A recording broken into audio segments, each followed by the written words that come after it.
Nishmat Kol Metam Israël Prat Imar Rachel Jacqueline Bat Rivka. Dans le Shulchan Aruch, il ne donne pas de préférence entre Rachel Jacqueline Bat Rivka. Baruch atah Adonai Eloheinu melech haolam Mashiach kol nהיה מדברו. Amen. לעילוי נשמת רחל ז'קלין בת רבקה ברוך אתה אדוני אלוהינו מלך העולם בימינו. Amen. Baruch atah Adonai melech haolam v'oleh b'nei mezon. Oui. Qu'est-ce qu'il a mis déjà? Chocolat, hein? Mhm. De maison? Comment? Oui, c'est maison. Oui, il fait maison. Dans le Shulchan Aruch, il y a le Rama. Le Rama, il ramène Yaknaz. אין מחבר. סליחה, il ramène Maga Esh, Mezonot, Maga Esh. Mezonot, Geffen. C'est les votes de l'ordre à suivre pour les brachot, oui. Mais le Shulchan Aruch, il ne ramène pas cet ordre-là, il ne le ramène pas. Ah. Tu n'as pas compris ça en tant que sfarad qu'il y a un ordre à respecter pour les brachot? Il y a un ordre, mais pas tout à fait le même ordre. Il y a un ordre. Mezonot.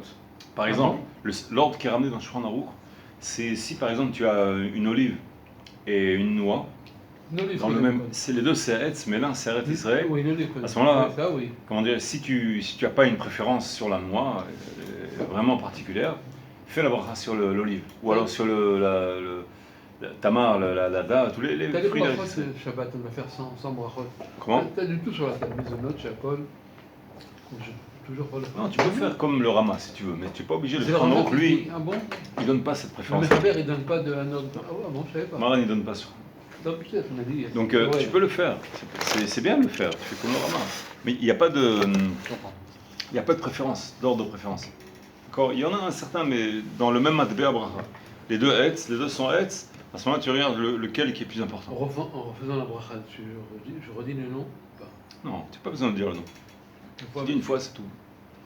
Même le shiur, c'est même pas la peine. Même quand on est devant le Sefer Torah, il n'y a pas besoin que ce soit le Chazan qui dise toujours le nom. Tu peux le dire toi-même aussi. C'est bien qu'ils le disent. Oui, mais c'est pas obligé. Tu n'es pas devant le Sefer Torah. Ou alors ils ouvrent le Echal. Tu veux dire Léo Nishmat, telle personne, ou alors Refoua Shlema. Tu n'es pas obligé d'attendre que le Chazan, ça prend du temps. Tu peux le dire toi-même. D'accord. Quelle page on est? La dernière fois, on a commencé et on n'avait pas tout à fait terminé. On était sur la Mida. Il restait Tashtir, Mitziotiam, Kol Hatotam. Ouais. On avait posé quelques questions. C'est la Mida Tête, le premier chapitre de Tomer Dvorah. La Mida Tête qui dit Tashtir, Mitziotiam, Kol Hatotam.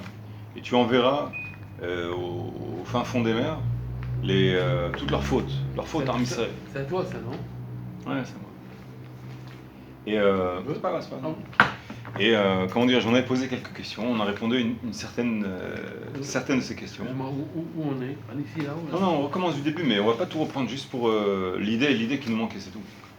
On est situé dans ce chapitre, mais on va pas tout relire, parce que c'est pas la peine, on a déjà tout lu la dernière fois.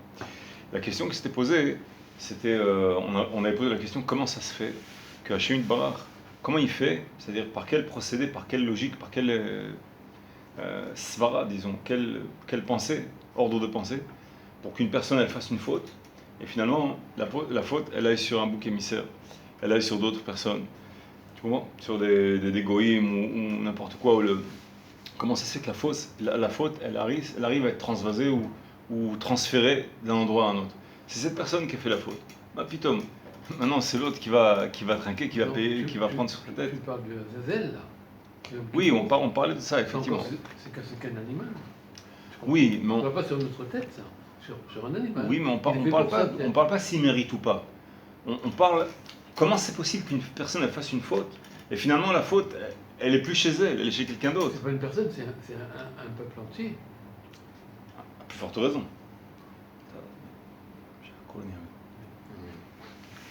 À plus forte raison. D'abord, on veut essayer de comprendre ça à l'élémentaire. Si on a compris pour l'un, on pourra peut-être comprendre pour tous. Mais si on n'a pas compris pour l'un, comment on pourra comprendre pour tous? Ça va être plus difficile. Un peuple entier, leurs fautes, elles vont être concentrées sur un bouc. Comment c'est possible? Qu'est-ce qu'il a fait le bouc? Il a fait quelque chose le bouc? Qu'est-ce qu'il a fait? Il a juste mangé quelques herbes. Qu'est-ce qu'il a fait? Comment? Il n'a pas de faute. Il n'a même pas de libre arbitre. Rien. Qu'est-ce qu'il a? Pas de bar mitzvah. Il doit mettre les tefilines, le bouc. Qu'est-ce qu'il doit faire? Donc comment ça se fait qu'il arrive à récupérer ces les fautes? Donc on a lu que la dernière fois, que le Samer même, l'ange de l'instinct du mal, l'ange de la mort, lui il aime les 4 règles il aime, Ouais, c'est-à-dire être le Accusé. procureur, l'accusateur.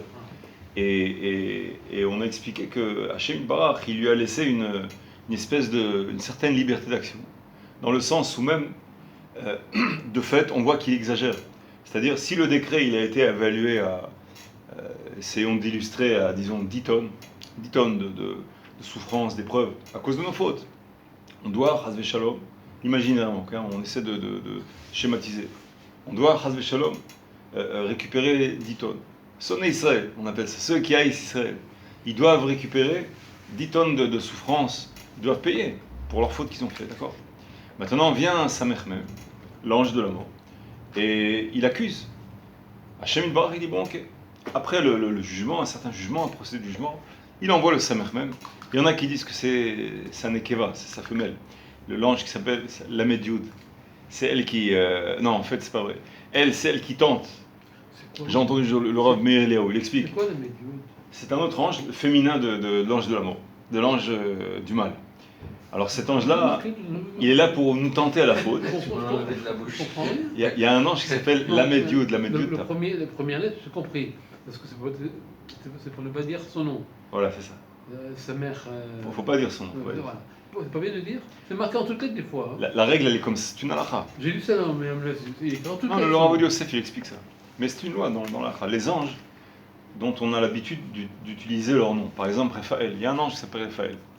On a le droit de désigner l'ange Raphaël, de dire, raconter sur un midrash, il y a un midrash qui raconte par exemple les 3 anges qui sont venus voir Abraham Avinu à la Shalom. Gabriel, Raphaël. Il y avait Raphaël, l'un d'eux c'était Raphaël qui était venu pour guérir Sarah. Oui. Bon, il s'agit d'un ange. Est-ce qu'on a le droit de parler de Raphaël? C'est un ange. Pourquoi ça se termine par elle? C'est un ange de Dieu. Raphaël. Étant donné que ce nom Raphaël, il est usuel chez nous, on l'utilise, on a l'habitude d'appeler nos enfants, d'appeler nos amis Raphaël.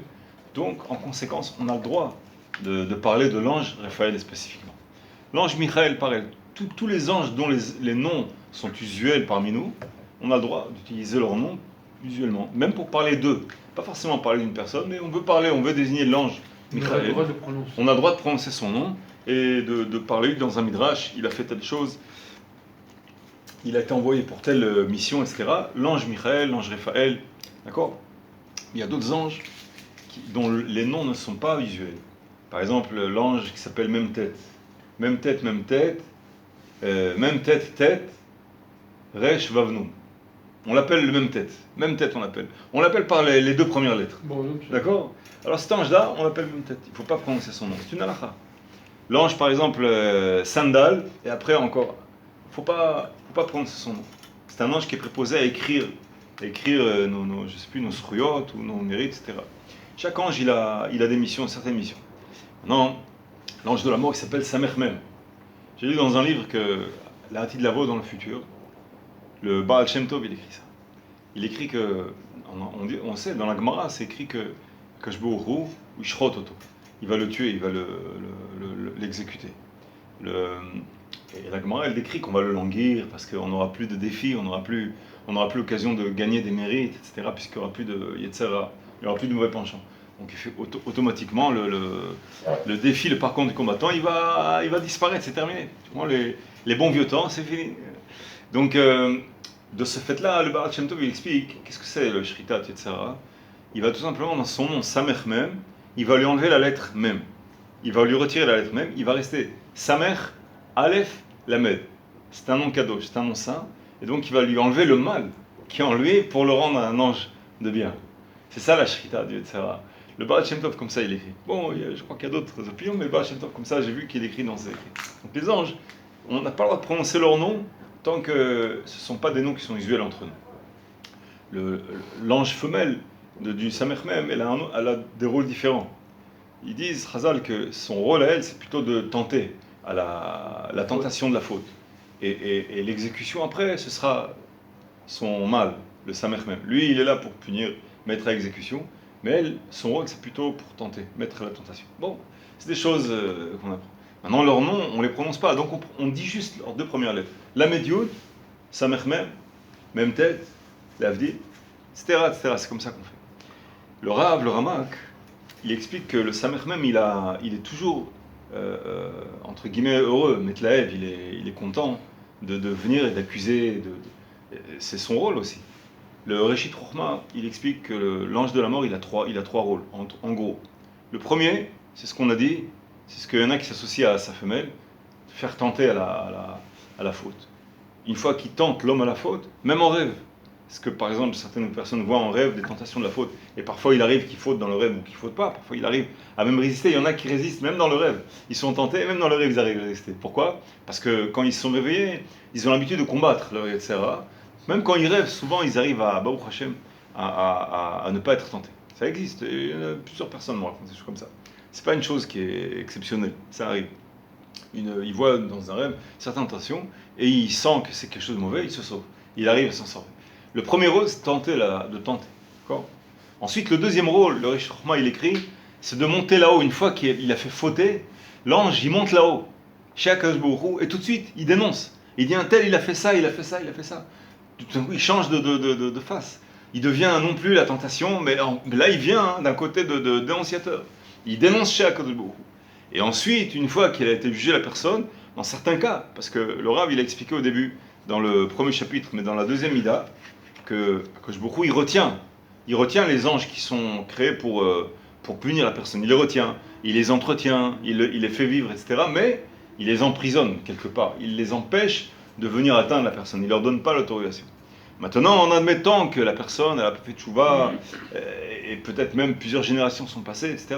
Après un certain long moment, si Akadosh Baruch Hu, Chas v'Chalila, il donne l'autorisation à l'ange d'aller exécuter la personne, de la punir, à ce moment-là, il reçoit son troisième rôle, qui est de descendre, et c'est le même ange qui vient pour exécuter la personne, pour la faire chuter, lui casser un bras, ou Dieu préserve pire que ça, ou n'importe quoi, ou lui faire une grosse perte, une grosse fuite.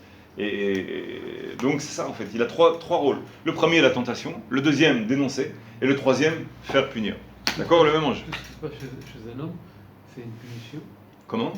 Tout ce qui se passe. Oui.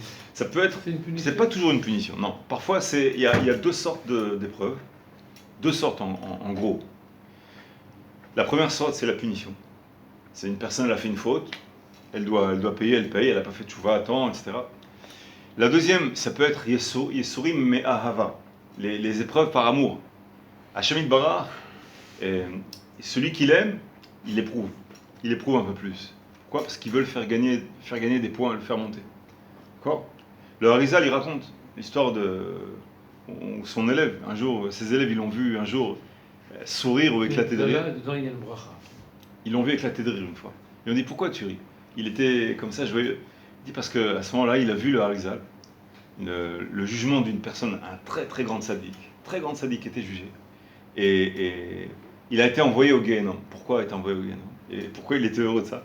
Parce que lui-même, il avait l'appétit de monter de monde en monde. À chaque fois, il y a un Rosh Hashanah, il y a toutes sortes d'occasions où on lui laisse monter de palier, dans un autre palais, dans un autre monde encore plus élevé. Et cette fois, il arrivait à un palier où on lui a dit, si tu veux monter, là, il faut, comment dirais-je, des dagdek alechayoter. Il faut qu'on rentre et qu'on soit beaucoup plus précis dans tous les actes qui ont été faits sur Terre. Ça veut dire, chaque acte qui a été même insignifiant, sans aucune faute, shogeg, sans faire exprès, sans intention, etc., à ce moment-là, ils vont rentrer là-dedans et ils vont revoir, réviser si peut-être, il faut peut-être le punir ou l'éprouver pour une certaine chose. Alors ils ont trouvé qu'un Shabbat, il allait avec ses chaussures et il a ramassé de la poussière ou du sable. Et il avait le droit. C'est derrière Khalicha. Il n'y avait pas de tiltoul. Comme c'est même pas qu'il prend quelque chose. Arba Amot Akira, Olacha Ve'anacha. C'est-à-dire qu'il prend un endroit, il le fait passer 2 mètres, Arba Amot, et ensuite il le repose. Non, c'est derrière Khalicha, une façon de marcher. Et dans sa chaussure, un peu de poussière de sable, il dit ah. Donc si tu veux monter de monde, il faut qu'on te tienne rigueur sur ça. Il a accepté. Alors là, ils l'ont fait entrer en Guéhénom. Il était content. Pourquoi? Parce que après le Guéhénom, tac, il monte de palier encore. C'est ce qu'il voulait. Alors le Harizal, quand il a vu ça, Wahakodesh, l'esprit divin, quand il a vu ça, il était joyeux de voir le ratson, la volonté du tzaddik, qui voulait lui-même, il était volontaire, il se porte volontaire pour... Donc, c'est pour ça que je te dis, il y a des épreuves, des punitions qui ne sont pas forcément des punitions. C'est le Chacham lui-même, le tzaddik lui-même, il est intéressé lui-même, il veut. Il dit non, monte-moi, je ne veux pas rester, je veux monter encore. C'est beau quand même. Une fois, il y avait une belle histoire, je ne sais plus si c'est le Rav Chaim Volodine, Chacham Ashkenaz. il était en train d'étudier. Et ce shiur-là, il a demandé à son shamash, il a dit à aucun prix, ce shiur-là, pendant 2 ou 3 heures, ne laisse rentrer personne. Il laisse rentrer personne. Il garde à l'extérieur personne. Et ils sont un noyau d'élèves comme ça, ils étudient des secrets de la Torah. Et un jour, le shamash, il ouvre la porte et dit j'en peux plus, arabe, j'en peux plus. Il dit mais qu'est-ce qu'il y a, calme-toi. Il dit j'en peux plus, cette femme elle est dehors, ça fait longtemps, ça fait des heures qu'elle est là, j'en peux plus, fais quelque chose. Excuse-moi, je te dérange. Il dit bon, laisse-la rentrer, laisse-la rentrer. Il voit une femme âgée qui rentre, une femme très âgée. Il lui dit arabe, tu te rappelles de moi? Il dit non, je ne me rappelle pas. Tu te rappelles de moi? Non. Il dit c'est moi qui t'ai allaité. Quand ta mère était jeune, tu étais tout jeune, ta mère ne pouvait pas allaiter. Ils ont cherché une femme. Et cette femme-là, ils ont cherché une femme particulière que jamais de sa vie, elle a fait rentrer un aliment qui est sans faire la bracha. Et ils m'ont trouvé à moi. Et moi, j'étais allaité pendant un certain temps que j'étais petit. Et il dit, ouais, je vous remercie, quand il a compris à Karatato. C'est-à-dire, c'est une grande tova qui lui a fait cette femme-là. Et il a dit, qu'est-ce que je peux faire pour vous? Il dit, voilà. Cette femme, elle lui dit, elle n'a pas d'enfant. Il lui dit qu'elle n'a pas d'enfant, elle lui explique. Et elle est très âgée. Elle ne sait pas quand est-ce qu'elle va partir. Elle lui demande, si elle s'en va, qu'il puisse, comment dirais-je, se comporter en elle comme un fils, qui fasse shiva, qui fasse des mitzvot pour elle, parce qu'elle n'a pas d'enfant. Il dit avec plaisir, avec grand plaisir, je te remercie, tout ça, bon. Et effectivement, quelques jours après, une semaine après, très peu de temps, elle a senti, elle est partie, la femme. Et quand il a entendu ça, wow, il a fait shiva, il a tout fait, comme si c'était sa mère, comme si c'était presque sa mère, il touche chaque chose. Birkat Amazon, Léol Nishmata, chaque chose, l'imod, avant qu'il commence à étudier, Léol Nishmata, Shio, Nishmata, Kolor, Nishmata, Léol Nishmata, Nishmata.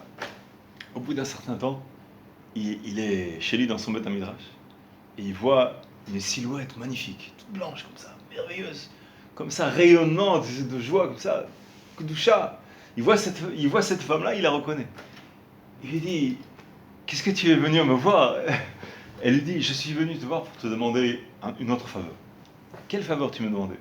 Ils sont pas bons, mes kadishim, ils sont pas bons. Les mitzvot que je fais sont pas bons. Il dit, non, ils sont très bien. Je veux te demander d'arrêter. Tu veux que j'arrête? Pourquoi tu veux pas?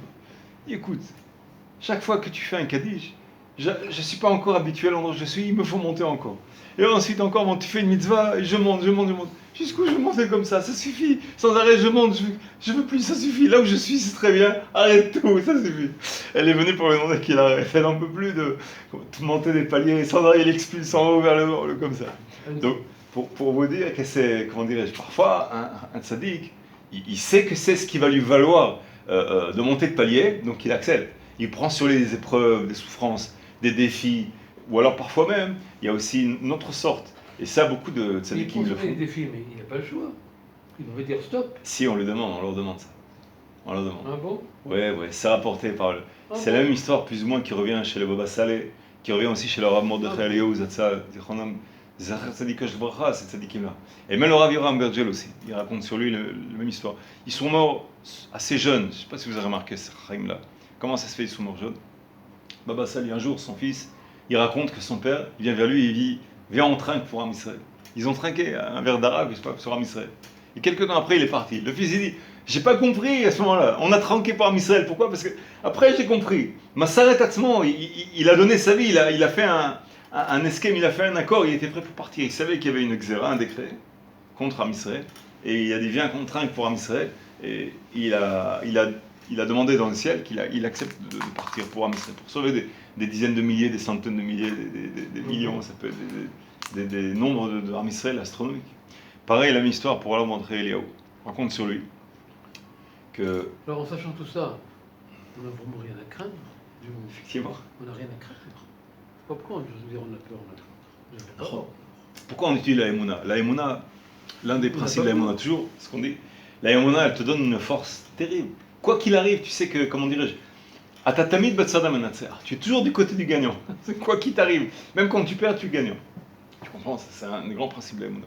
Alors le Rav Mordechai Eliyahu Zatzal, il raconte un jour, que on lui a proposé dans le ciel, on l'a proposé. On lui a dit qu'il y avait un très mauvais décret sur Am Israël. Je ne sais pas combien de personnes qui devaient partir. Et on lui a demandé, est-ce qu'il était d'accord de donner son âme, de partir à leur place. Il a accepté. Et il raconte que le lendemain, très peu de temps après, il a raconté ça à sa femme. Et sa femme, elle n'était pas contente. Elle dit, pourquoi tu as accepté? Bah oui. Comment tu as accepté comme ça? Et après, bon, il a laissé se calmer. Après, lui a dit à sa femme, il dit, enfin, un tel décret, tant de milliers de gens, ils doivent partir comme ça. Et tu es pas d'accord? Comment ça tu es pas d'accord? Comment ça se fait que tu es pas d'accord? Il est fait comme ça. C'est-à-dire, il a laissé se calmer, mais quand même, il était, comment dire, juif. Effectivement, il est parti. Parti Autant prendre ça. des Romains, autant des Allemands, et puis des Rabbinim qui ont voulu donner leur vie pour protéger le peuple d'Israël. Il y en a eu qui ont Bon, donné. c'est vrai, Il y en a eu qui ont donné, c'est mais ce qu'on entend. Et parallèlement. Ils ont, non seulement Il y a ils des ont, millions de morts aussi. non seulement ils ont accepté, mais ils ont donné. C'était pas Mais- suffisant. Apparemment, c'était pas suffisant, apparemment. On peut pas savoir exactement, mais bon, ça, ils savent qu'il y a des histoires de Gilgoulim, il y a beaucoup de Gilgoulim dans ça. Des gens qui étaient passibles de la mort. On peut pas, on juge personne, juste on essaie de ramener les rumeurs de nos rabbanim, de nos chachamim. Nous, on sait pas exactement la vérité, mais on sait qu'il y a une chose qui est sûre. La Gemara elle dit, mais est-ce qu'Akash Baruch Hu, il est suspect de faire un jugement sans justification? Donc, Il fait une chose, c'est-à-dire, il sait ce qu'il fait. Et non seulement ça, mais toujours, il fait le jugement de la façon la moins chère possible. C'est-à-dire, avec le prix qu'on a vu qui a été pris, on comprend que le décret, il devait être absolument abominable. C'était, comment dirais-je, ça devait être quelque chose de beaucoup, beaucoup plus grave. Et Hachem Bar, déjà, il nous a laissé vivant le peuple, il ne nous a pas éliminés. Il nous a donné possibilité de nous refaire, de nous réunir à nouveau. Bon, c'est des choses, c'est difficile d'en parler. oui. Mais surtout que les gens, s'ils entendent ça, ils peuvent se dire comment tu oses une chose pareille. Il y a beaucoup de sensibilité, des gens sensibles. Oui, oui. Mais, cela dit, Akadosh Baruch Hu, il était toujours présent. Il y a une histoire comme ça, d'un rescapé de la Shoah, de l'Holocauste, qui est effectivement, comme beaucoup d'ailleurs, ils ont quitté la Torah complètement, pas tous, mais beaucoup, ils ont quitté la Torah, ils étaient écœurés, ils ont vu, parfois ils sont restés les seuls survivants. Leurs plus chers, ils ont été torturés dans des conditions, vraiment, les plus qui déchirent le cœur le plus. Alors, certains, il y a beaucoup d'histoires. Ils ont été s'enterrer dans des bleds très loin, en fin fond de l'Amérique, au fin fond de n'importe où. L'essentiel, de complètement effacer leur souvenir, le plus haut, qui peut souvenir de leur judaïsme ni rien, pour effacer l'histoire, pour ne pas avoir à supporter à nouveau ce poids-là. Et il y a l'une des histoires qui ramène un peu l'illustration, si vous voulez. C'était l'un d'eux qui était dans la Shoah. Il était jeune, il était adolescent. Et à un moment donné, il en avait tellement marre, tellement assez d'être toujours poursuivi, toujours d'avoir peur. Le lendemain, quand il a été attrapé, encore, ils font la queue. Est-ce qu'ils vont être la sélection? Est-ce qu'ils vont être du côté des vivants, des morts? Il en avait assez de cette peur. Son problème, c'est d'avoir peur de la peur. C'est-à-dire, il veut en finir. Donc, quitte à en finir, même pour le pire, mais au moins en finir avec la peur. Et il avait décidé en lui que la prochaine fois que un soldat allemand ou un officier il donnerait un ordre, il ferait les 400 coups pour en finir, pour que l'Allemand il en finisse avec son corps.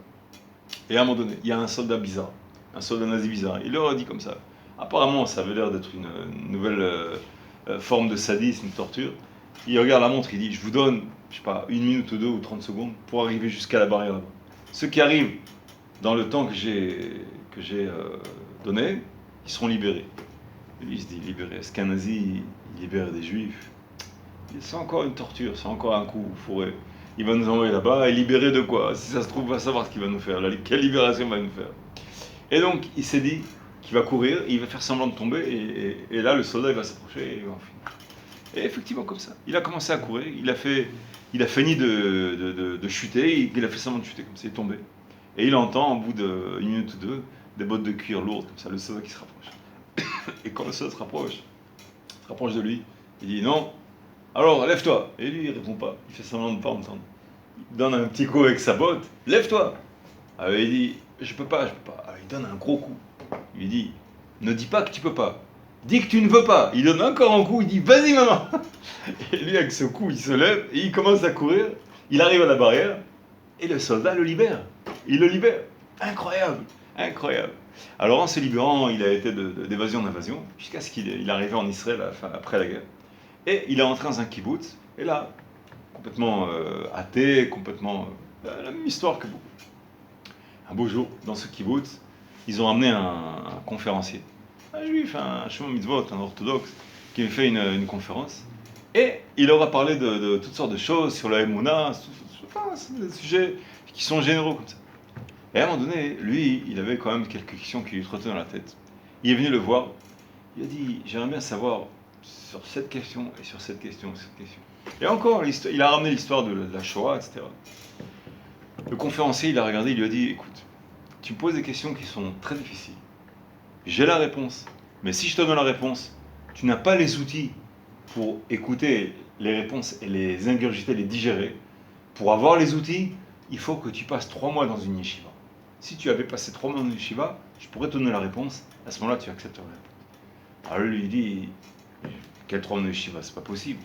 Tu m'as vu, je suis arrêté, je vis dans un kibbutz. C'est pas possible. Pas compatible. Alors il dit, si je te le dis, tu peux me croire. Tu vas 3 mois dans une yeshiva, je te garantis, la question, elle rentre comme dans du beurre. Tu vas tout comprendre très facilement, très naturellement. Alors il dit, mais je peux pas aller dans une yeshiva, ne me dis pas une chose comme ça. Le conférencier, il a ravé comme ça. Il dit, écoute, ne dis pas que tu peux pas. Dis que tu veux pas. Il fait comme ça. Quand il a entendu ça, tac, le déjà vu, le film, il revient devant le nazi qui lui a donné un coup de botte. Et il se rappelle qu'il s'est évadé comme ça. Il dit, comment ça, je peux pas, je veux pas, je veux pas. Il est parti le conférencier. Il est rentré dans une yeshiva. Il s'est sauvé de là-bas. Il est rentré dans la yeshiva. Au bout de 3 à 4 semaines, il a arrêté voir le conférencier.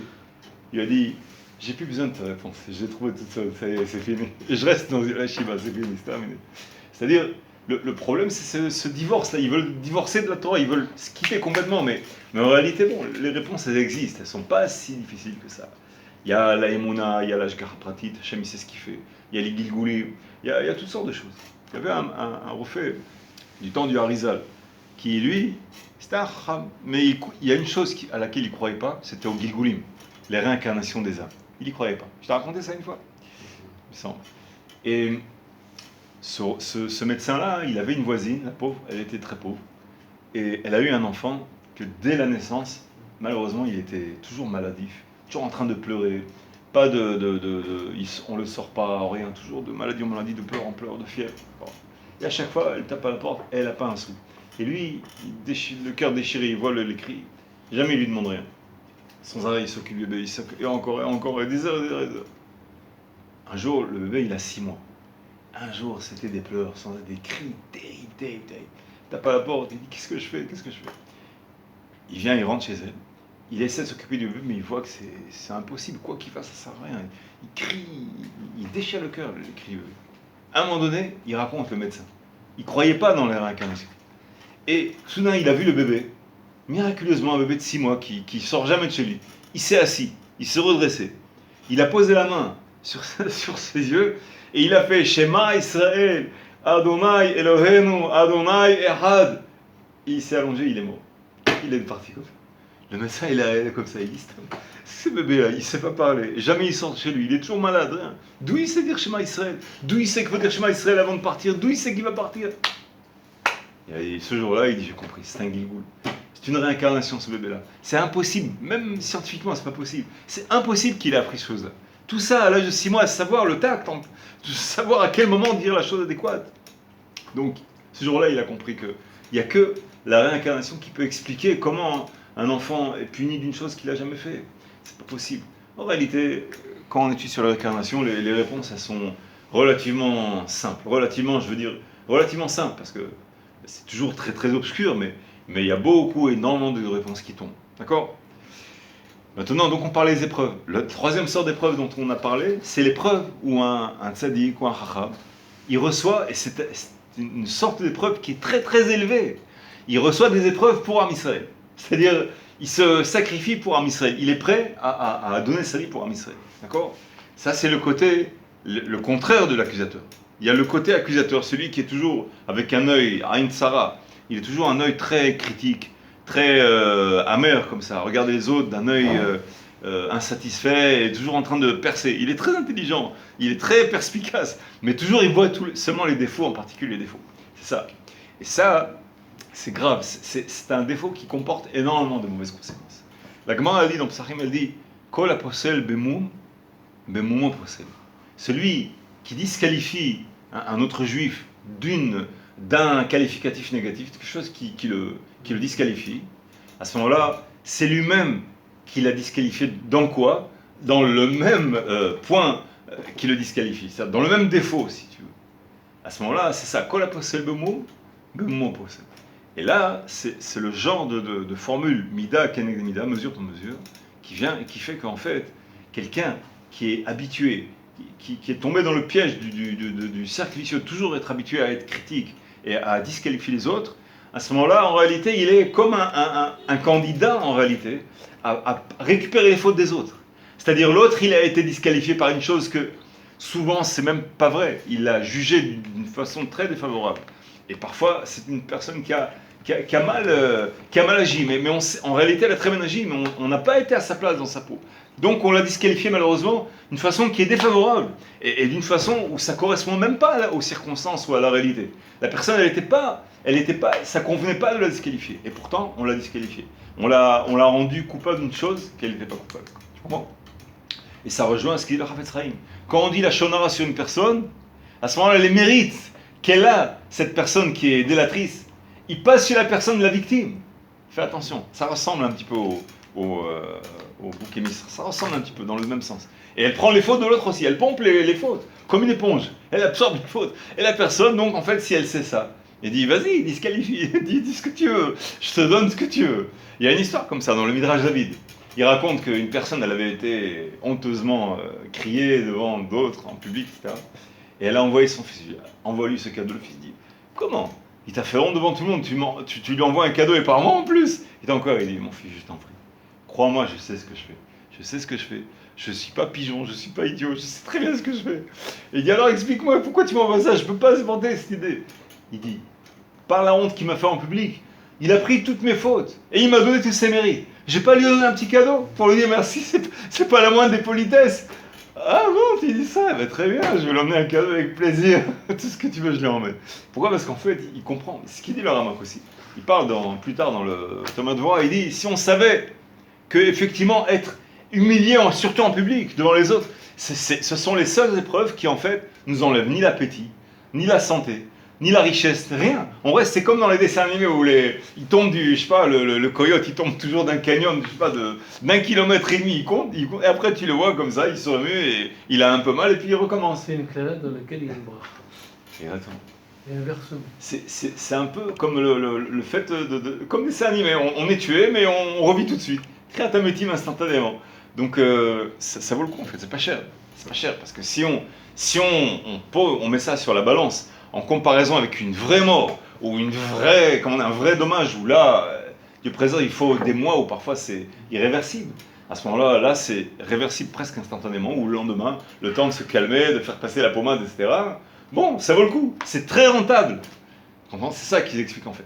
Et donc, non seulement c'est rentable, parce que ça fait mal, ça humilie, on se sent très mal après. Il faut plusieurs douches plusieurs sommeils pour changer d'ambiance, etc. Et donc ça vaut le coup. Et non seulement ça vaut le coup, mais la personne qui nous a humiliés, elle prend nos fautes, elle nous donne ses mérites. Qu'est-ce que tu veux de plus que ça? Tu comprends? Et là, c'est le principe du délateur. Le délateur possède le moment possède.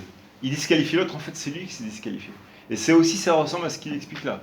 Sur le Samer même, l'ange de la mort. Hachem Yitbarach, il prend nos fautes et il les fait passer sur le bouc émissaire. Il fait passer sur l'ange de la mort. Il fait passer sur les autres. Et comment ça se fait? C'est nous qui avons fauté, c'est lui qui va prendre. Par le principe de la délation et de l'accusation et de ce procédé-là de vouloir nous enfoncer, de nous attaquer en justice là-haut dans le ciel, etc. etc. Hachem Yitbarach, il utilise ce procédé-là. Et c'est pour ça aussi, c'est l'une des raisons profondes pour lesquelles Hachem il a donné cette haine. Cette haine-là. C'est la question qu'on avait posée la dernière fois et qu'on n'a pas eu le temps d'y répondre. Pourquoi Hachem Yitbarach il a donné ce libre arbitre au peuple, nation du monde, et aussi à l'ange accusateur, d'aller au-delà parfois? C'est ce qu'il dit, le prophète, il a écrit. Il dit Azrou lera, ani katsafti me'at. Moi, je me suis mis en colère un peu. Vem Azrou lera, et eux, ils en ont rajouté encore, ils ont aidé, ils ont mis l'huile sur le feu, ils ont rajouté ce qui n'est pas vrai, et ils ont tout diabolisé, tout rendu, des choses terribles. Pourquoi, Hachem Yitbarach, pourquoi tu fais ça? Calme-toi, calme-toi. Je fais ça de manière à ce que, c'est ce qu'il va expliquer ici là. Voilà, on va y passer. Programmé d'avance, oui, effectivement. Non, surtout que c'était pas programmé. Non, c'était programmé, mais Non, secrètement. ils ont- Hachem, il le sait que c'était programmé. Eux, ils le savent pas. Non, c'était programmé pour qu'ils fassent tel tafkid. Oui, mais Eux, eux, ils ont ils fait ont ça dit- par leur libre arbitre. Eux, ils ont dépassé. Oui, mais par leur libre arbitre, fais attention à ça. Pas par mission. Ils n'ont pas eu cette mission-là. Ils ont ajouté de leur propre Initiative. initiative, ouais, enthousiasme négatif, Ouais. haine négative, c'est du libre arbitre, ça. C'est du mauvais penchant. Étant donné que c'est du mauvais penchant, donc c'est punitif, c'est punissable. Bon. Si ça avait été un robot ou une machine qui punit, qu'est-ce que tu veux la punir? Qu'est-ce que tu veux la punir? Il sait pas ça. Comment? Il sait pas qu'ils vont dépasser. Il le sait, mais il leur laisse la possibilité de ne pas dépasser. Il y a quand même des goïms qui ne dépassent pas. Il y a des goïms qui sont contre. Il y a des goïms qui disent non. Tu vois pas, même dans les shtarim, même à Gaza, on voit de temps en temps, je ne me rappelle plus leur nom. J'ai vu, on m'a montré des petits films. Il y a un rav, il y a un moufti là-bas. Il y a un moufti qui est là-bas et qui dit c'est pas vrai. Avant j'étais du Hamas et j'étais contre. Mais j'ai vu des soldats israéliens, ils donnent à manger aux enfants. Plusieurs fois j'ai vu qu'ils faisaient ça. C'est pas vrai ce qu'ils disent. Ils disent il est diaboliste, mais c'est pas vrai. Et il se met en danger. Il a été filmé, tu as vu ça? Il a été filmé, il dit non, c'est pas vrai, c'est eux qui mentent, ils en rajoutent, etc. Tu vois pourquoi C'est les médias qui en font. Et pourquoi tu vois un moufti qui fait une chose pareille? C'est pour nous montrer que ceux qui font le contraire, c'est par libre arbitre. S'ils le voulaient, ils pourraient ne pas être nos délateurs. Ils pourraient ne pas être nos punisseurs, s'ils le voulaient. Mais eux, ils choisissent le mal. Mais juste une chose, Ouais. celui qui va se faire punir. Oui. Il y a un problème de dose là. Quel est le problème? Bah, parce que finalement il va se recevoir plus que. Non, Et si. non. Et si. Et si. Si tu donnes Si à tu quelqu'un un tafkid que, mettons, comme tu as dit, une tonne. Lui, il en rajoute un petit peu, il prend une tonne d'un quart. Lui, il va se recevoir Hachem une tonne Idbarach. d'un quart, alors que Qu'est-ce qu'il fait normalement- Hachem Idbarach? Alors que normalement, il aurait dû se Ouais, j'ai recevoir compris une la tonne. question, j'ai compris. Hachem Idbarach, il sait, c'est comme la Gemara a dit, celui, comme Kol Haosek Bebinyam Mitmasken, celui qui s'occupe de construction, Mitmasken, devient pauvre, il s'appauvrit. Pourquoi? Parce que quand on fait la construction, on refait la maison, on ravale, on programme, on dit, ça va nous coûter, disons, 100 000 euros. Combien ça va coûter à la fin? 200 000. 200 000, d'accord? C'est Mais clair. au début, tu as programmé combien? 100 000. 100 000. Mais tu sais que si tu programmes 100 000, combien ça va te coûter à la fin? 200 000. Alors, Hachem Idbarach, ça ressemble à ce programme-là.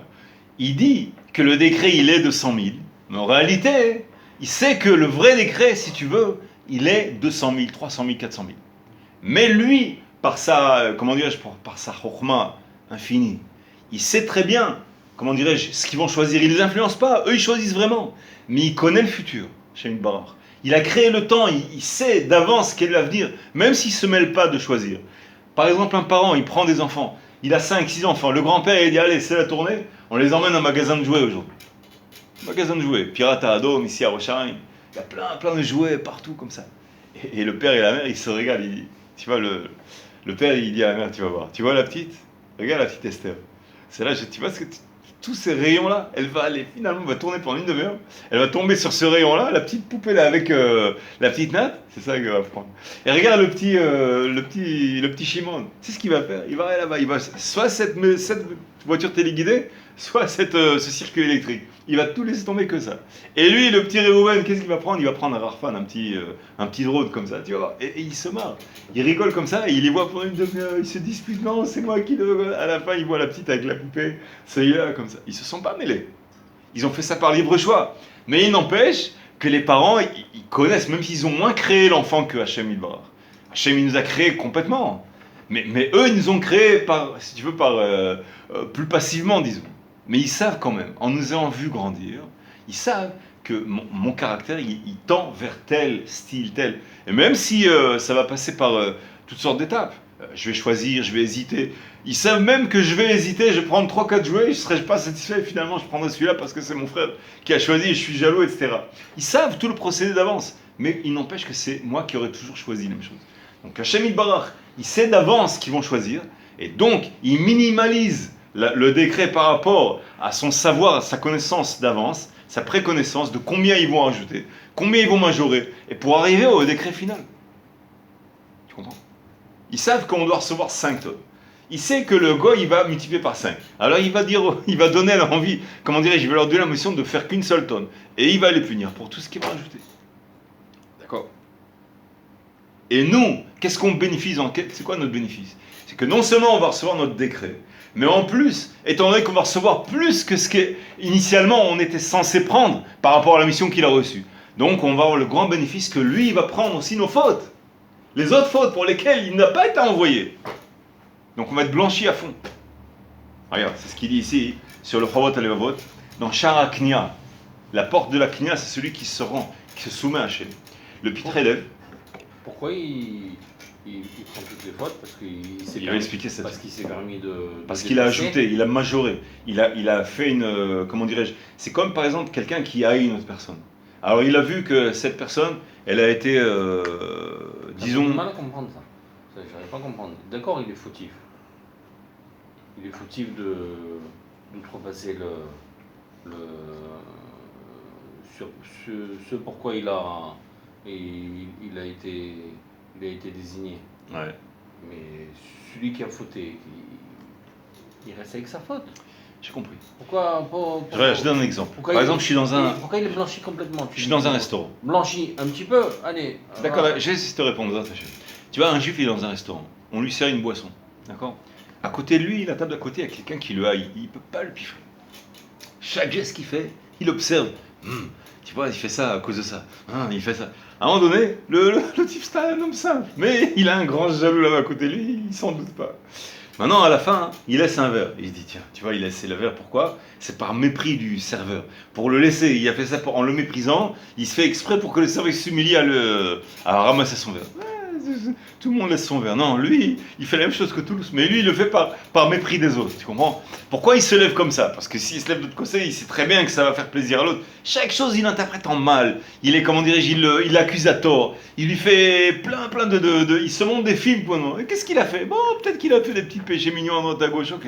Mais lui, il en a fait un monstre. On appelle ça diaboliser. Il l'a rendu un. C'est par la haine. C'est la haine qui attise le feu sans arrêt, qui en lui voit. Et il y croit à la fin, il finit par tomber dans le piège, il finit même par y croire. Il a une haine terrible, tu comprends? Et ce piège, ce service-là, il fait quoi? Il fait que lui, à l'intérieur, qu'est-ce qu'il voit dans cette personne? Il voit un monstre. Et il n'a aucune preuve de ça. Il n'a aucune référence à ce qu'il croit, à ce qu'il sent. Il se laisse aller à la haine. Étant donné qu'il se laisse aller à la haine par son libre choix et qu'il ne récupère pas en lui son bon penchant qui va se mettre en place, il dit, pourquoi tu dis tant de choses? Qu'est-ce qu'il a fait? Qu'est-ce qu'il a fait? Alors arrête, tu es jaloux.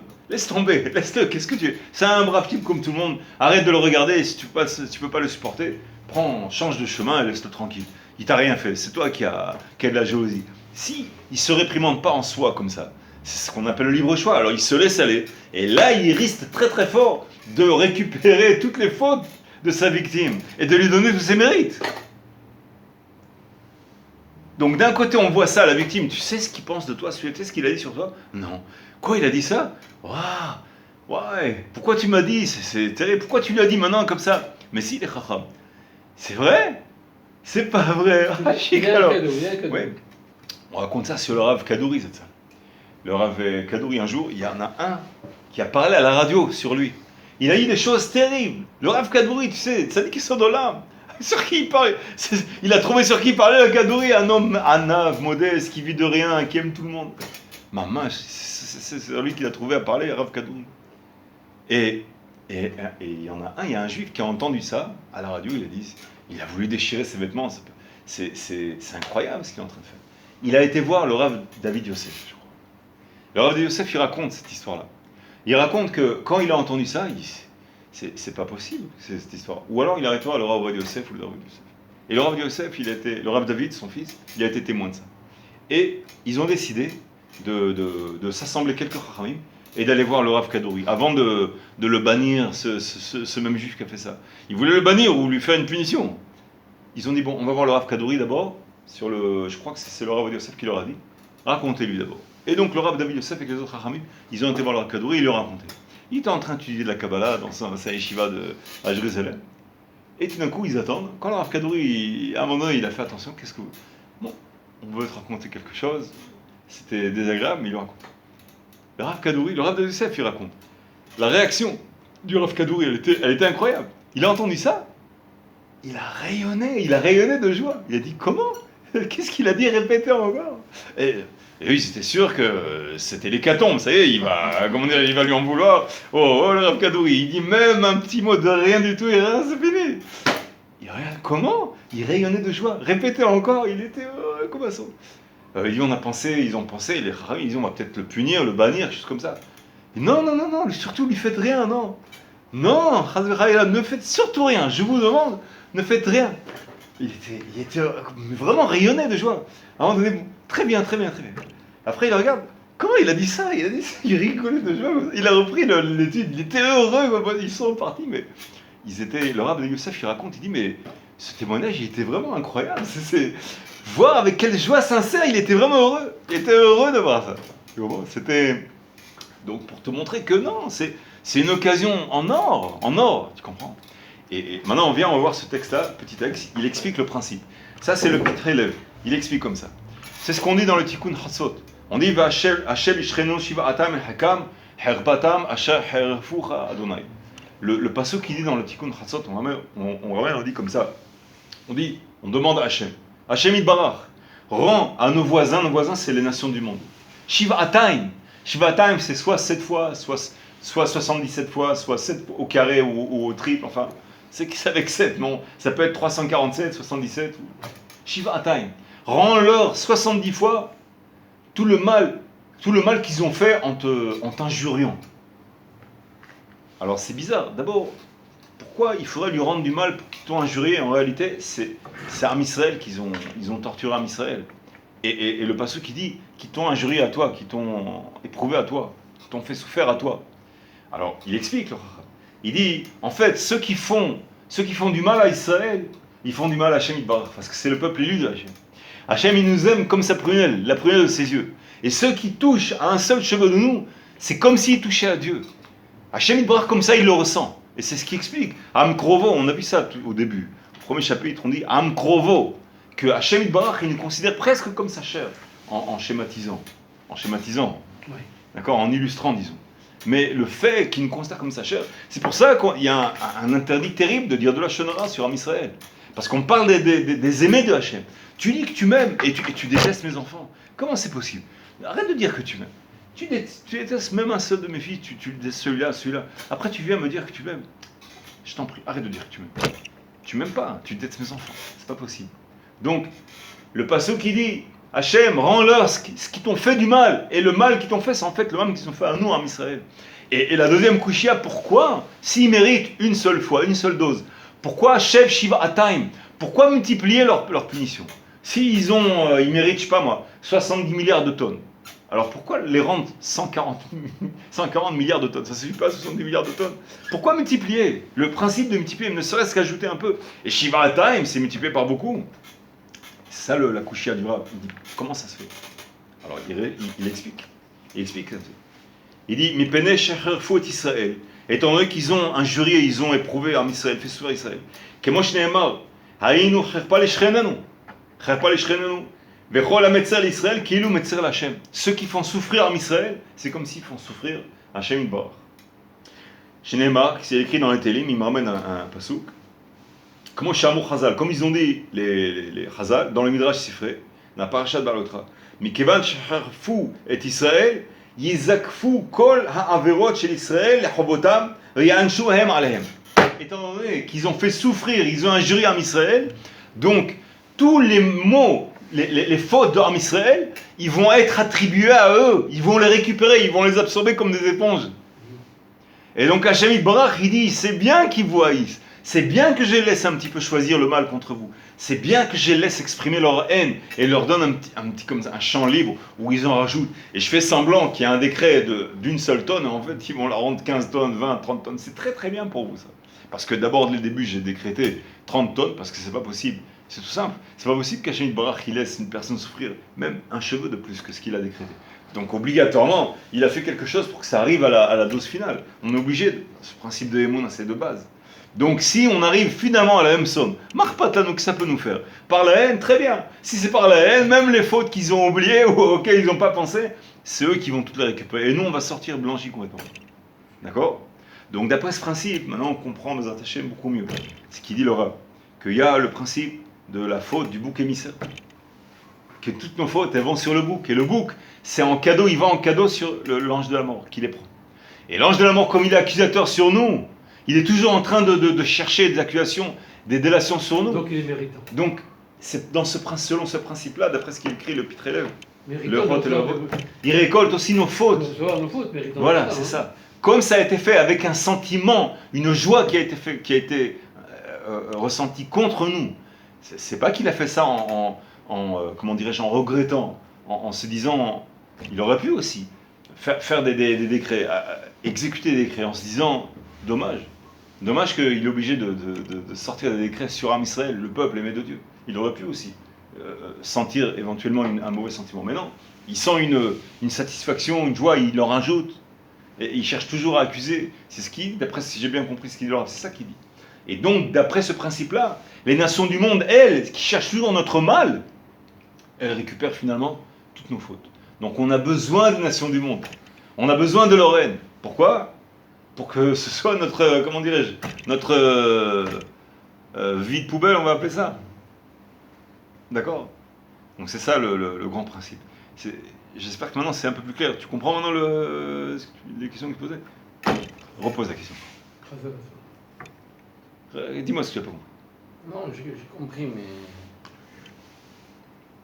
Vas-y. Explique-toi. Non, en fait, j'ai pas compris. C'est pas bon. Il y a un principe. Si par exemple, tu vois ce juif-là, il regarde l'autre juif. Le regard de celui-là, c'est comme un projecteur, imaginons. C'est comme un projecteur où il projette une image sur l'autre, et cette image de projection, ça provient de ce qu'il ressent pour l'autre personne. Tu comprends ? C'est ce que dit le passouk dans les proverbes. Il dit Kemaim panim la panim, comme l'eau elle reflète un visage, on se voit à travers le miroir de l'eau. Ken lev ha'adam la'adam. Ainsi le cœur, il réagit envers un autre cœur. Donc quand tu rencontres une personne qui te sympathise, tu ressens un courant positif. Tu sens quelque chose. Et parfois même on sourit sans le vouloir, on se sent bien. Et parfois c'est le contraire. On sent une personne, oh là là, qu'est-ce qui s'est passé ? Rien, mais il y a un sentiment. Le langage des cœurs, le langage des âmes. Et pourquoi ? Essayons d'illustrer ça. C'est comme si ce juif-là, par son sentiment, justifié ou non, qu'il ressent, même s'il est injustifié, il regarde l'autre personne avec ses yeux, avec son cœur. C'est comme s'il projette sur lui une image positive ou une image négative. Parfois l'image positive, elle est justifiée ou pas. Parfois l'image négative, elle est injustifiée parfois. Et donc il le diabolise, il le rend bien pire que ce qu'il n'est. Tu comprends ? À ce moment-là, qu'est-ce qu'il fait Hachem Yitbarach ? Il dit pourquoi tu le regardes d'un air aussi, tu projettes sur lui une image monstrueuse. Il est moins monstrueux que ça. Peut-être qu'il a fait des fautes, mais il est arrivé au degré -5. Toi, tu l'as mis au -6, -8, -15, -30, tu l'as fait baisser. Tu as projeté sur mon fils quelque chose qu'il ne mérite pas. C'est vrai ou pas ?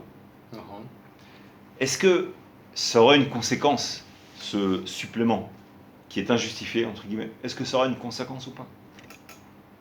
Oui, ça aura une conséquence.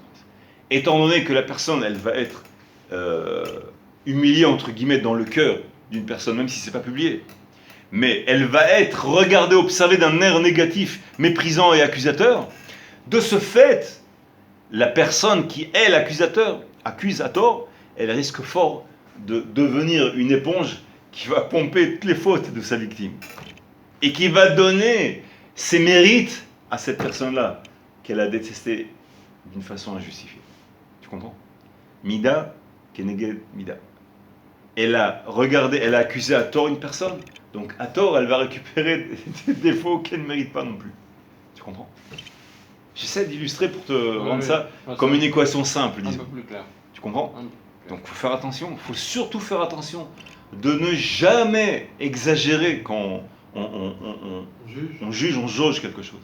Mais pire que ça encore, même quand une personne, elle a fait une faute réellement, et on n'exagère pas, on a le devoir, dans la plupart des cas, de la juger positivement, de chercher les bonnes circonstances. Tu comprends ? Je te raconte une histoire, je l'ai entendue d'un chacham. Je crois que c'est sur Torah, je l'ai entendue une fois. Histoire terrible. C'était un jeune qui a reçu une lettre, enfin, on lui a dit qu'il avait la même moelle épinière qui correspondait à un autre jeune. Il fallait faire une greffe de moelle épinière. Et sinon, il allait partir l'autre. Alors il s'est dit, c'est une grande mitzvah, il est chemin mitzvot. Grand mitzvah. Il a été voir à son père. Et son père lui dit, bon, qui c'est cette personne-là? Et quand il entend le nom, le père, il devient pâle, il devient complètement... Tu connais cette histoire? Il me semble. Ouais. Et cette histoire-là, il dit non, surtout pas cette personne. Ouais. Il se met en colère terrible. Je raccourcis l'histoire. Dans sa feuille. Dans sa feuille, il y a la même histoire. Ouais. Je crois que c'est Torah Box, j'ai entendu, il me semble. Et bon, je raccourcis l'histoire pour arriver à la fin. Vous êtes fatigué. Continue. Et à un moment donné, le père, il dit surtout pas. Je t'autorise pas. Et le fils, il dit, mais c'est une grande mitzvah, mais si je l'aide pas, elle va mourir, cette personne. Alors le père, il se met en colère. Après, quand il se calme, il lui raconte. Il lui raconte qu'avant d'avoir mis au monde cet enfant-là, qui veut donner de sa moelle épinière, il avait un autre enfant, et ils étaient dans une usine en Allemagne ou quelque part, pendant la guerre, et eux, ils étaient une exception, ils n'étaient pas dans des camps encore, ils étaient dans une usine, et ils mangeaient presque rien, ils leur donnaient une fois par jour une soupe imbuvable, ou comme ça, et, comment dirais-je, comme ça, ils survivaient, de presque rien. Mais il y avait une loi chez les nazis que c'était interdit qu'un enfant il soit parmi eux. Et l'un d'eux, il avait caché son enfant avec lui. Et l'enfant, il était petit. Et le soir, il se faufilait, il sortait, il allait voler de la nourriture et il était tout content le gosse. Il revenait le soir, il revenait de la nourriture. Et un beau jour, il y avait un juif dont tout le monde se méfiait. Parce qu'il avait un rôle très important chez les nazis. Il savait fabriquer des bombes. Et eux, ils avaient très besoin d'eux. C'est pour ça qu'ils le maintenaient en vie, pas par amour. Et ce juif-là, il était un peu comme très privilégié. Un jour, ce juif-là, il rentre avec un bâton et il tapote partout. Et ils ont commencé à comprendre qu'il cherchait quelque chose. À un moment donné, au bout d'un certain temps, pendant une demi-heure, il a tapoté. Il a trouvé le faux plafond et quand il a tapé les planches, le gosse, il est tombé, tout tremblant comme ça. Il a pris le gosse avec lui. Devant tout le monde, le gosse, il criait, il pleurait. Il a embarqué quelque part et ils ont entendu 2 coups de feu. Et le père, il a entendu ça, il savait que si un faux mouvement, tout le monde mourrait. Et il a eu une haine terrible. Et cet homme-là, il dit à son fils, c'est son fils que tu veux sauver. Et il dit, je veux pas que tu sauves son fils. Il a tué son fils, tu veux sauver son fils. Le père, il rentre dans son cauchemar. Et le fils lui dit, tu sais quoi, ce nom, va savoir, peut-être qu'il y a 2 personnes qui ont le même nom. Viens, on le rencontre. Le père l'a rencontré, à la fin, il accepte, finalement, il accepte. Et quand il le rencontre, dès qu'il le voit, tout de suite, il reconnaît, c'est ce même juif-là. Alors, quand il le voit. Et l'autre qui le voit, quand il le voit, il appelle, il lui dit, attends, il faut que je te parle. Il dit, comment il faut que je te parle après ce que tu m'as fait, etc. Enfin, je t'en prie, écoute ce qui s'est passé. Il lui dit, et on va en arriver au point où il faut juger favorablement. C'est un point très extrême, tu vas comprendre. Il lui dit, ce jour-là, je suis rentré chez vous, toi, tu ne savais pas ce qui s'est passé. Les nazis, ils ont senti qu'il y avait la nourriture qui était volée. Ils ont compris qu'il y avait l'un parmi eux, les juifs là, qui volait de la nourriture. Et ils ont décidé de tous vous exécuter. Et moi, quand il a entendu ça, il a fait pression, il a demandé aux nazis, à la fin, il a réussi à les influencer. Et ils ont accepté que s'il attrapait le voleur, à ce moment-là, il épargnerait tout le reste. Et il est rentré, et il a compris que c'était un enfant, il a cherché partout, jusqu'à ce qu'il a trouvé l'enfant. Et quand il a pris l'enfant, il raconte, l'enfant il tremblait de peur comme ça, il avait une arme à la main, il savait que c'était la fin. Et il y avait 2 Allemands, parce que les Allemands, ils l'accompagnaient partout, ces Allemands, c'était un juif. Et ces 2 Allemands, ils savaient qu'ils étaient témoins tout le temps, c'est comme des chiens de garde. Ils savaient qu'ils ne pouvaient rien faire, ils ne pouvaient pas le sauver ce gosse. Mais ils ne pouvaient pas tuer le gosse, ils ne pouvaient pas se permettre de faire. Qu'est-ce qu'il a fait? Il a brandi l'arme, il a tué une balle sur le premier Allemand, une deuxième balle sur le deuxième Allemand, il a pris le gosse, il l'a mis dans un couvent, il l'a caché là-bas. Et après, quand il est rentré, les Allemands, ils ont compris tout de suite, ils ont tout soupçonné, ils ont compris, ils l'ont accusé. Et ils avaient encore besoin de lui. Alors, ils l'ont torturé à mort, mais ils l'ont laissé vivant pour utiliser son savoir. Il est devenu infirme à cause de ça. Ensuite, il a eu, il a plus eu d'enfant, il est resté stérile et infirme. Il est reparti dans le couvent chercher l'autre enfant, il l'a sorti, et il l'a éduqué comme un enfant, et il a dit que toute sa vie, il a cherché toutes ces années-là, le père de cet enfant pour lui raconter cette histoire. Et il l'a pas trouvé. Et il dit, enfin, il l'a trouvé, il dit, c'est ton fils. Et la raison, elle est simple, c'est pour ça qu'il a les mêmes moelles épinières que ton autre fils. C'est pour ça, parce que c'est ton fils à toi. Donc en réalité, il allait sauver son propre fils. Tu comprends ? Et l'autre, pendant des années, il croyait que c'était un assassin. Et en réalité, il a tué 2 Allemands pour sauver son propre fils. Et en même temps, il a sauvé toute la compagnie, parce que sinon, il voulait. Donc c'est pour ça que je te dis, même, regarde jusqu'à quel point il faut aller chercher sous terre des histoires très très créatives, tu comprends, vraiment à dormir debout, pour arriver à un point où éventuellement il manque des paramètres. Donc peut-être que, arriver au maximum du jugement favorable. Et donc tu vois que ça ne suffit même pas d'en arriver à la stricte réalité. Il faut même aller au-delà. Alors imagine ces nations du monde qui sont toujours en train de nous diaboliser, de nous rendre des monstres, etc. L'homme à galère, il ne mérite pas un petit peu de bakhish, un petit peu de récupérer. Et c'est pour ça qu'Hachem Yitbarach fait ça. Et donc là, Bezrat Hashem, on a compris pourquoi c'est une mida, un caractère de miséricorde. Hachem Yitbarach. Vetashlir bimtzilotam kol hatotam. Kol hatotam, toutes leurs fautes, il les envoie sur eux, grâce à leur haine, les peuples du monde. C'est ça que toi. Bon, on est là, amen, amen. Le